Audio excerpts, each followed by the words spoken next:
ತಿಳ್ಕೊತೀನಿ. ಮೊದಲನೇದಾಗಿ ಎಲ್ರಿಗೂ ನಮಸ್ಕಾರ. ಇದು ಒಂದು ಹೊಸ ಫಾರ್ಮ್ಯಾಟ್ ನಮ್ಮ ಚಾನೆಲ್ಗೆ ಅಂತ ಹೇಳಿದ್ರೆ ಅದು ತಪ್ಪಾಗಲ್ಲ. ಯೂಶಲಿ ನಾವು ಬರೀ ಕುಕ್ಕಿಂಗ್ ಶೋನ ನೋಡಿರ್ತೀವಿ.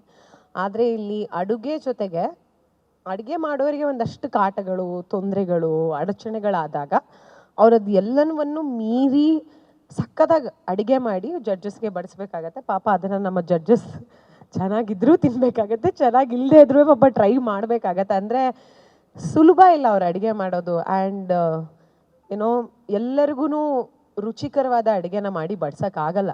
ಅಂಥದ್ರಲ್ಲಿ ನಾರ್ಮಲಾಗೇ ಮಾಡಿ ಅಂತ ಅಂದರೆ ಕೆಲವೊಂದು ಸಲ ಉಪ್ಪು ಜಾಸ್ತಿ ಆಗುತ್ತೆ, ಹುಳಿ ಜಾಸ್ತಿ ಆಗುತ್ತೆ, ಇನ್ನೊಂದೇನೋ ಆಗ್ತಾ ಇರುತ್ತೆ. ಆದರೆ ಈ ಥರ ತರಲೆ ನನ್ನ ಮಕ್ಕಳನ್ನ ಇಟ್ಕೊಂಡು ಅಡುಗೆನ ಮಾಡೋದು ಭಾಳ ಕಷ್ಟ. ಯಾಕಂದರೆ ನಾವು ಹೋದ ವಾರ ಶೂಟ್ ಮಾಡಿದಾಗ ನಾವು ನೋಡ್ತಾ ಇದ್ವಿ, ಶ್ರುತಿ ಮ್ಯಾಮ್ ಹೇಳ್ದಂಗೆ ನಾವು ನಗಾಡೋದ್ರಲ್ಲಿ ಎಷ್ಟು ಮುಳುಗೋಗಿದ್ವಿ ಅಂದರೆ ಪಾಪ ಕುಕ್ಗಳ ಬಗ್ಗೆ ನಮಗೆ ಅಷ್ಟು ಗಮನನೇ ಹೋಗ್ತಿಲ್ಲ. ಯಾಕೆ ಇವರೆಲ್ಲ ಇಷ್ಟು ತರಲೆ ಮಾಡ್ತಿದ್ದಾರೆ, ಕಾಟ ಕೊಡ್ತಿದ್ದಾರೆ ಅಂತ.